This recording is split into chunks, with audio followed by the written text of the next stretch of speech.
Jadi saya katakan, kalau sekedar mendiskualifikasi Gibran Rakabuming, itu mestinya sudah kita di tangan kita mestinya. Kita terpukau dengan 4 menteri yang seolah-olah semuanya serba beres, semuanya mengikuti aturan. Tapi faktanya setelah lawyer 01 menyampaikan kesimpulan, terlihat betul kebohongan-kebohongan yang mereka sampaikan di MK.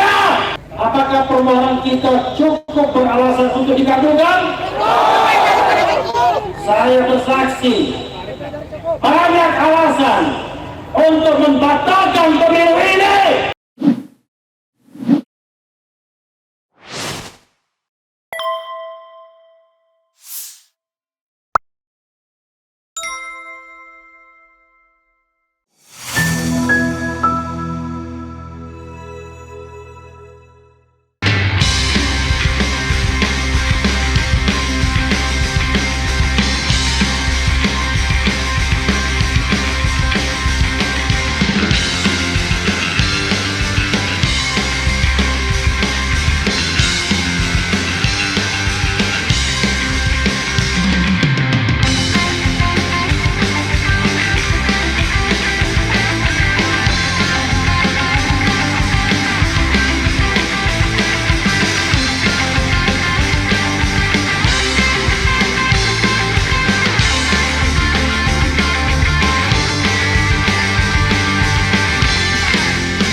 Supaya kita mulia semua.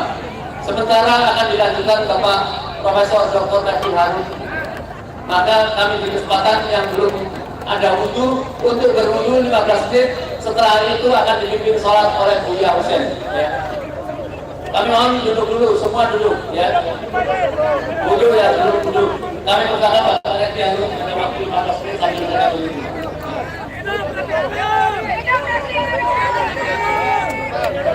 Assalamualaikum warahmatullahi wabarakatuh. Saya mau tes kompak atau tidak ya. Coba kalau saya minta duduk kan? Duduk dong. Kalau mau duduk berarti masih bisa satu komando kita. Tapi kalau tidak cukup selesai kita ya. Yang lain tidak duduk juga rupanya. Boleh duduk kecuali insan medianya. Oke? Saya ingin memberikan ultimatum terakhir kepada Mahkamah Konstitusi. Sudah sejak lama, paling tidak sejak akhir Muhtar ditangkap, ada hakim-hakim Mahkamah Konstitusi yang korup. Akhir Muhtar ditangkap. Ada juga Patrialis Akbar, ada juga Paman Usman, ada juga putusan 90 yang memungkinkan Gibran Rakabuming mencalonkan diri. Sekarang kawan-kawan semuanya, kita memberikan satu kesempatan terakhir kepada Mahkamah Konstitusi untuk mencuci dosanya,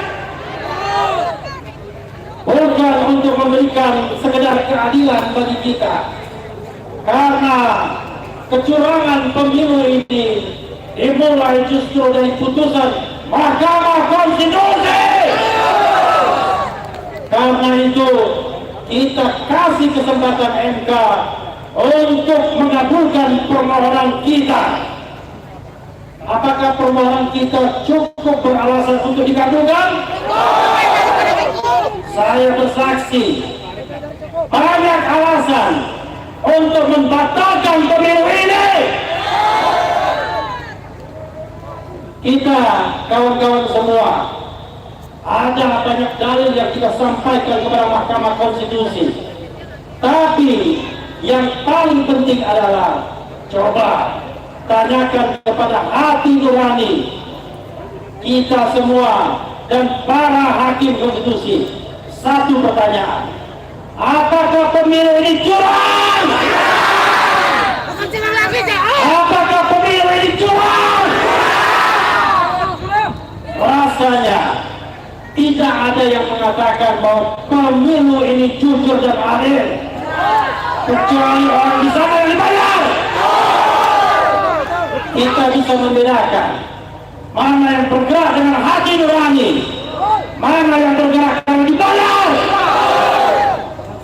Bapak-bapak sekalian, para pengaman, terima kasih sudah membatasi kita semua, membatasi ayat yang bina, membatasi yang benar dan yang salah, membatasi yang dibayar dengan hati nurani. Jadi saya katakan, kalau sekedar mendiskualifikasi Gibran Rakabuming, itu mestinya sudah kita di tangan kita mestinya. Kenapa saya katakan demikian?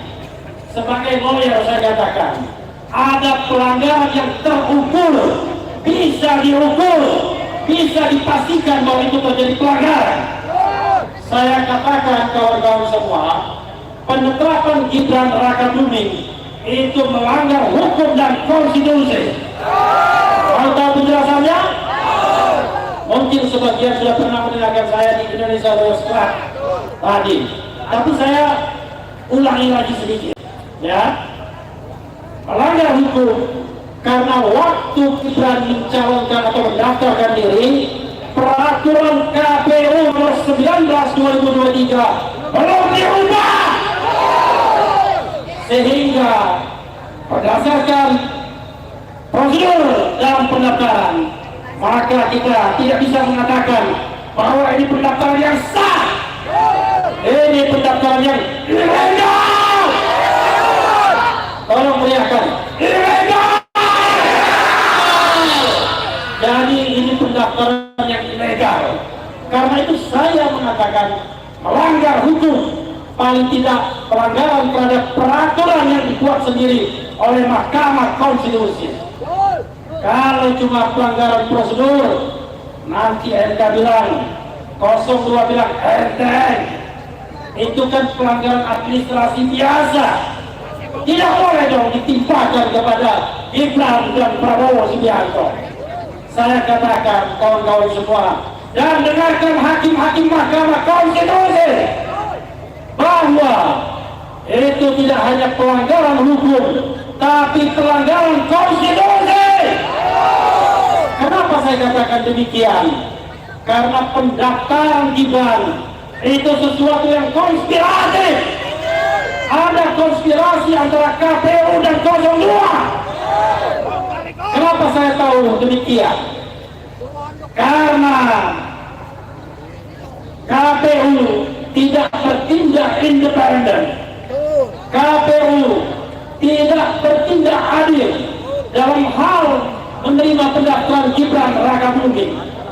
Dia tahu putusan MK itu menurut Profesor Yusril Iza Mahendra yang tidak lain adalah lawyer 02, perlu terlebih dahulu katanya, ya, perlu terlebih dahulu katanya dilakukan perubahan PKPU.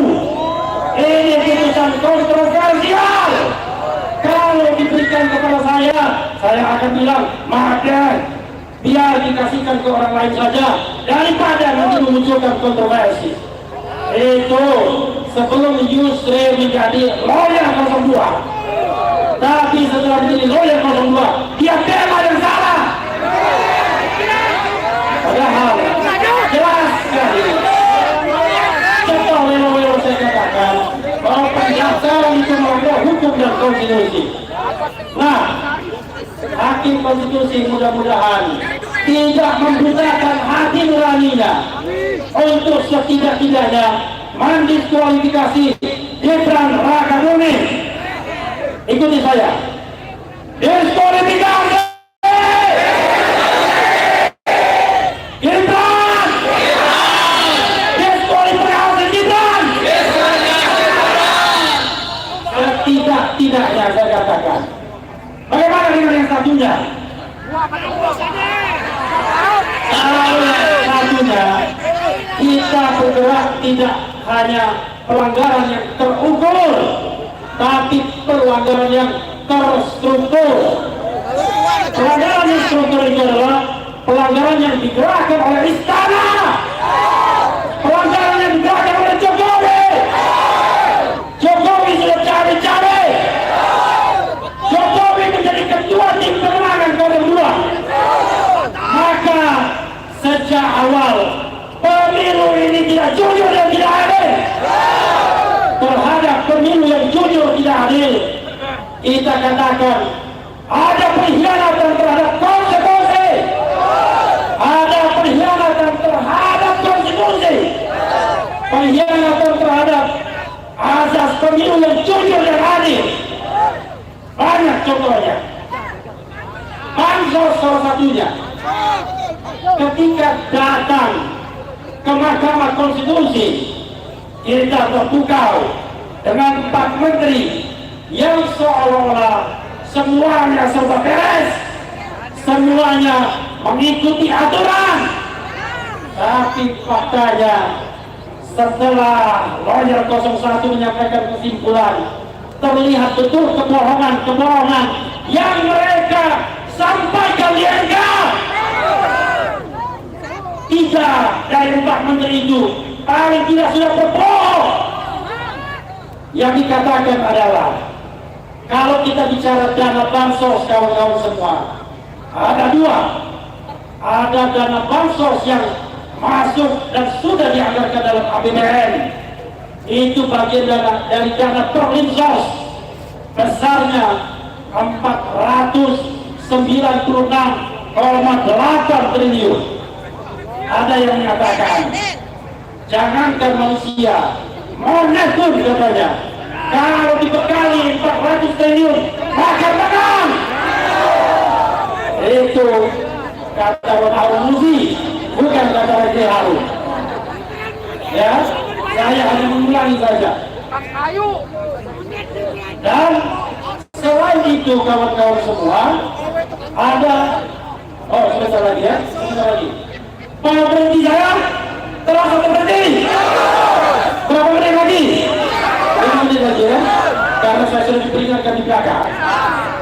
Ini yang di belakang ini jangan-jangan Ketua Mahkamah Konstitusi.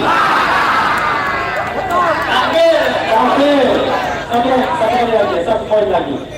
Jadi kebohongannya itu adalah ada mekanisme automatic adjustment, yaitu pemotongan anggaran 5% kementerian dan lembaga terkumpul 50,14 triliun.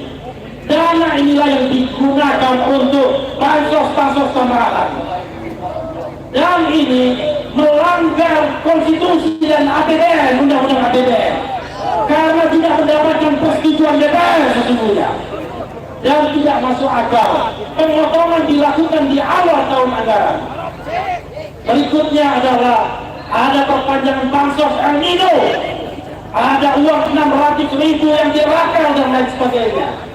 Jadi kawan-kawan semua, kalau hakim konstitusi mau membutakan mata, butalah mata dia seumur hidup. Butalah hati nurani dia seumur hidup. Tetapi kalau mau membuka mata dan hati nuraninya, inilah saatnya menebus dosa. Mari kita doakan kali ini hakim konstitusi membuktikan bahwa mereka bisa dipercaya dan bisa diandalkan. Mudah-mudahan kita doakan semoga permohonan 01 dan 03 dikabulkan. Dikabulkan.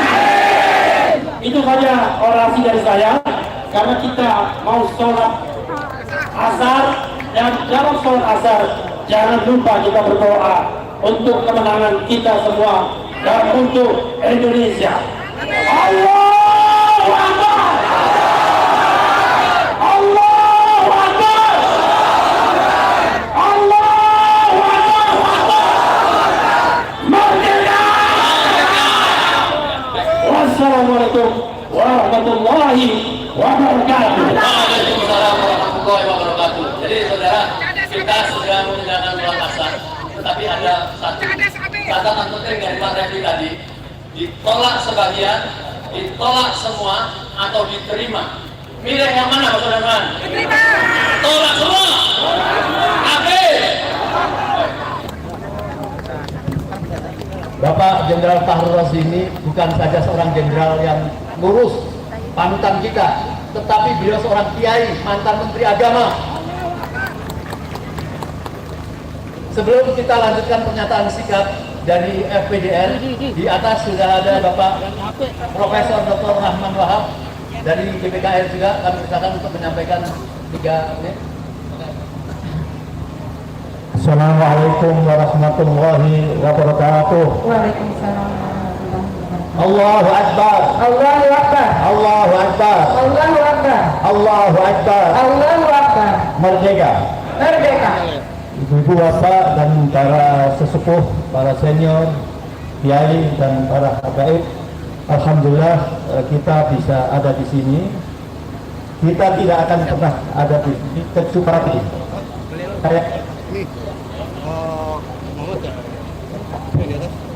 kita yang punya idealisme, kita yang orang tidak pernah bisa dibeli oleh orang untuk tampil memperjuangkan sesuatu.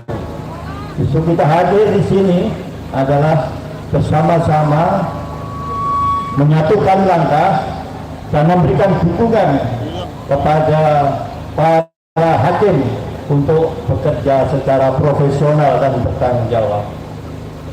Allah Subhanahu wa Ta'ala hanya memiliki tugas 2 untuk manusia. Pertama adalah untuk menjadi hamba Allah. Wa ma khalaqtul jinna wal insa illa liya'budun. Itu sudah kita lakukan secara personal. Yang kedua adalah ini ja'ilun fil ardi khalifah. Kita semua tanpa terkecuali menjadi khalifah di atas bumi ini. Jadi kita sama yang ada di sini, ya, punya tanggung jawab yang sama. Tidak hanya mikir diri kita sendiri, tapi mikir tetangga, mikir orang lain, dan memikir bangsa. Atas dasar itulah kita ingin menyempurnakan Islam kita. Tidak hanya 5 pilar, tapi disempurnakan dengan pilar ke-6 adalah jihad fi sabilillah. Allahu Akbar. Jihad fi sabilillah itulah wujud dari tanggung jawab kekhalifahan, dan ini tidak mudah karena pekerjaan ini membutuhkan pengorbanan, perjuangan yang tidak hanya sekedar harta, fisik, pikiran, tapi juga hati nurani secara total. Dan inilah yang kita harapkan pada kesempatan ini. Saya sangat hormati ada alumni dari ITB, ada alumni dari UI, jadi ada Pak Taufik Baharudin. Pak Taufik yang sering kita ikuti di YouTube itu, sama timnya, dan juga para sepuh yang lainnya. Yang jelas kita di sini punya common vision, punya visi bersama, yaitu menyelamatkan Indonesia dan membawa Indonesia ke depan bisa lebih baik dan lebih berjaya. Kita hadir di sini bukan ingin memuaskan Pak Din, tidak. Kita terpanggil semua mewakili yang ada di luar, seperti juga yang kemarin sopir Gojek ngomong-ngomong ternyata dia tidak sevisi. Mulanya agak sinis kepada apa yang akan saya ikuti hari ini, tapi lama-lama dia sadar bahwa tidak semua harus ada di sini. Rasulullah saja berjuang hanya ditemani 4 orang plus 1 istri.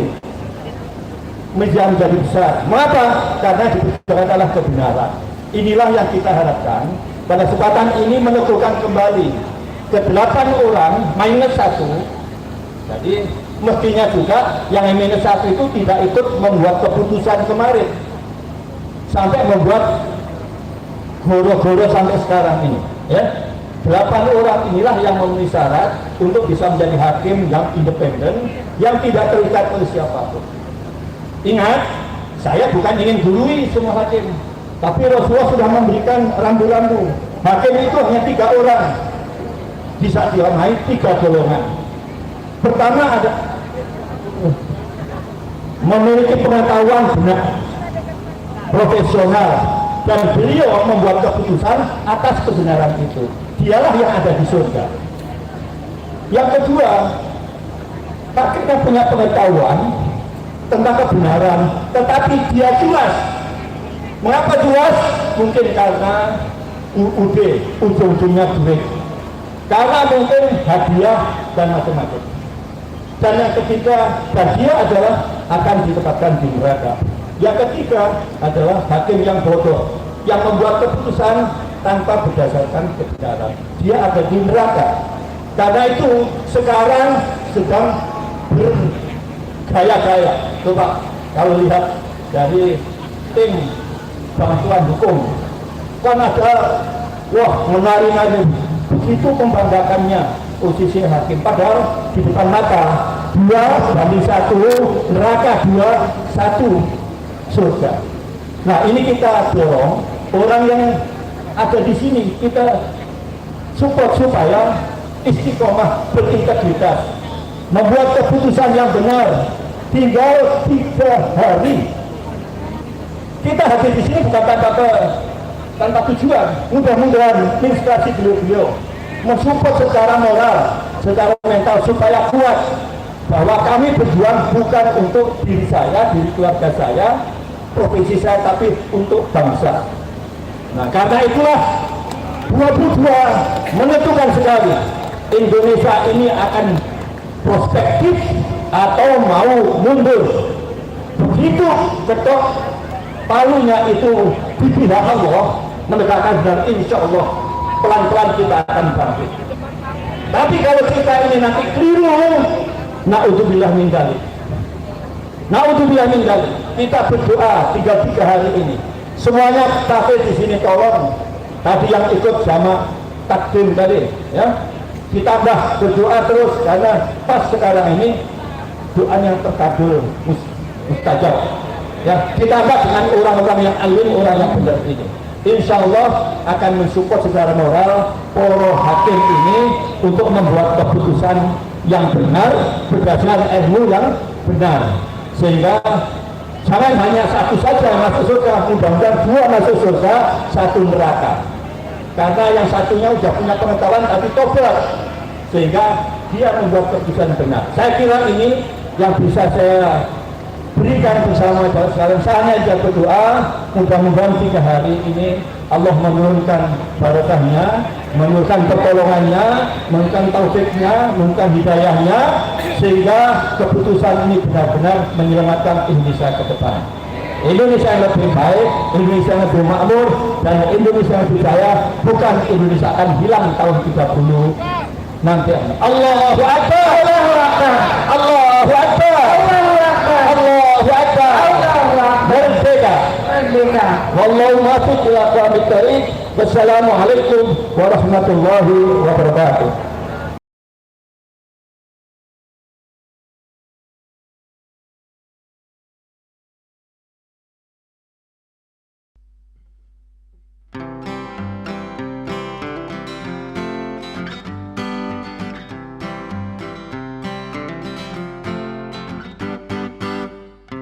Kaulah itu langit Jakarta membara,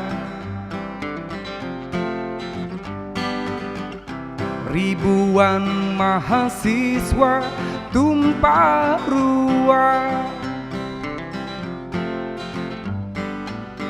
melakukan aksi hingga malam dan pagi, menuntut satu kata reformasi. Ke gedung-gedung wakil-wakil mereka, tak kenal lelah walau tanpa senjata, hanya berbekal mimpi tentang Indonesia yang aman, adil dan sejahtera. Tapi kini reformasi telah dikhianati, demokrasi sudah mati. Wow, di gedung-gedung korupsi makin canggih, pejabat-pejabat sudah tak ada hati. Kini tiada mimpi tentang Indonesia yang aman, adil dan sejahtera. Oligarki sudah bangkit lagi, para pencoleng mulai unjuk diri. Istana jadi pusat transaksi, penguasa sudah lupa diri. Oligarki sudah bangkit lagi, para pencoleng mulai unjuk diri. Istana jadi pusat transaksi, penguasa sudah lupa diri. Reformasi dikhianati, reformasi dikhianati, dikhianati.